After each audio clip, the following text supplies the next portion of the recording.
So another tool you can use to prevent an opioid overdose are fentanyl test strips. Just like the name sounds, a fentanyl test strip is a strip that you can use to test drugs for fentanyl before or after you consume them.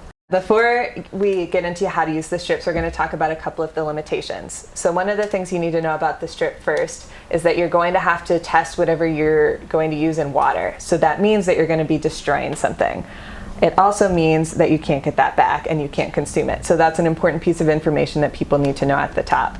The test strips were designed to be used on urine, which is why the thing has to be wet, and it was harm reduction advocates who actually figured out that you could mix a bit of powder in with water and you could use the test just the same. The next thing to know is that these test strips we're using today, the BTNX brand, can only test for fentanyl and 11 known analogs of fentanyl. So fentanyl is made in a lab, and that means that you can make a couple little tweaks to the molecule and you can have a new analog that isn't going to be caught by some tests, or it's a little bit different, or it's not regulated by the DEA in the same way. So when we talk about fentanyl analogs, that's what we're talking about. It's a fentanyl molecule with just a little bit something extra that means it's either not illegal or it can't be caught on a test, but it'll still give a person a high. It might not do it in quite the same way, so you might have heard about the fentanyl analog carfentanil, which is much, much stronger than fentanyl. There's other ones like acetylfentanyl that are much less potent than fentanyl. So it's a little bit of a toss-up about how strong it's going to be, how it's going to impact the person, but we know that they're in the drug supply. Here is a list of analogs that can be detected by the BTNX fentanyl test strips. So it's important to keep this list in mind, since a positive fentanyl test strip will only tell you that fentanyl or one of these 11 analogs is in the substance. If you get a negative fentanyl test strip, there could be a new analog that's in there the strip isn't catching. There could be a benzodiazepine that's in there, something like Xanax, or there could be a new novel synthetic opioid, things you've maybe heard about on the news. A third important thing to know is that a fentanyl test strip can't tell you how much fentanyl there is or how strong it is. It's a binary test. It'll just say positive or it'll be negative. It's like a pregnancy test. So the sample could have a little bit of fentanyl or it could have carfentanil, and the difference between those is huge. So that's another thing to make sure that people understand. It's just a yes or no, and it's not going to tell you if this is like a really strong sample or if it's maybe just a little bit of fentanyl. Because of that, it's really important that no matter what the results of your strip are, you have naloxone and you know how to use it. That's why we just did the naloxone training, and afterwards we teach everyone how to use the fentanyl test strips.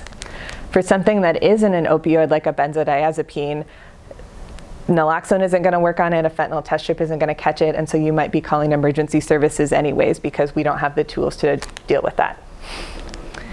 And then the last thing to know about the fentanyl test strips is that things that are not fentanyl can cause the strips to give you a positive result. So a false positive is what we call that, which is when this test strip comes back positive, but there isn't actually any fentanyl in the thing you were testing. This is really common with frontline detection tests, which is what this is. So the things that we know cause false positives are stimulants like MDMA and MDA or ecstasy, methamphetamine, and then antihistamines like diphenhydramine or Benadryl. So if you're testing one of those substances and you get a positive, the way that you can kind of double check and say, oh, is this a real positive or not, is to add more water to your sample and run the test again. So here's what you will need to use a fentanyl test strip. You want about 3 milligrams of powder. I know that we're not all good with milligrams here, so that's about the size of a match head or half a grain of rice. If you're testing a pill, you want to like chip off a little bit of it, crush it, and then swirl it in with the water. You need 15 milliliters of water. That's about a tablespoon of water, half a shot glass, or a ketchup cup. If you're testing methamphetamine or MDMA, one of the stimulants we talked about earlier, you should use a full shot glass of water or 2 tablespoons, 30 milliliters to make sure it's diluted enough. You want a fentanyl test strip unopened, and then you want a timer or a stopwatch, your phone, whatever. So now that we have everything ready, we'll go through the steps. The first thing we're going to do is we're going to dissolve something in our glass of water. So now you're going to check your package, see if there's any damage to it, and check the expiration date on the back, make sure it's okay. If we look at the test strip, the part with the blue wavy lines is the one that you want to stick in the water. So it's designed to look a little bit like water. And then you don't want to put it in above the blue line right there. So you want to stick it in, but up to the blue line. Okay. So you insert that end, you hold on to the solid blue end into the water.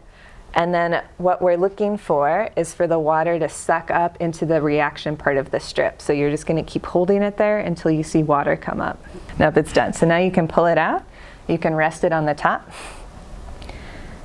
And so now we have about a minute or so to wait for the test to react. We can feel confident reading it after 2 minutes, but you should not read the test after 10 minutes because at that point it'll have dried out and the test isn't valid anymore.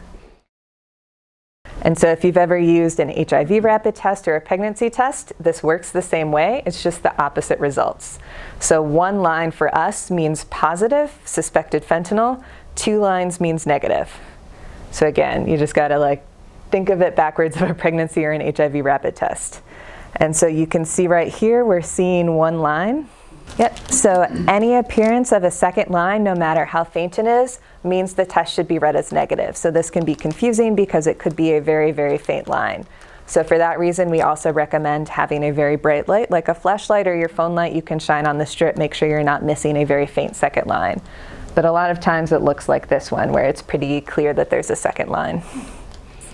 So for more information on fentanyl test strips or common questions, to get some of your own, you can visit our website.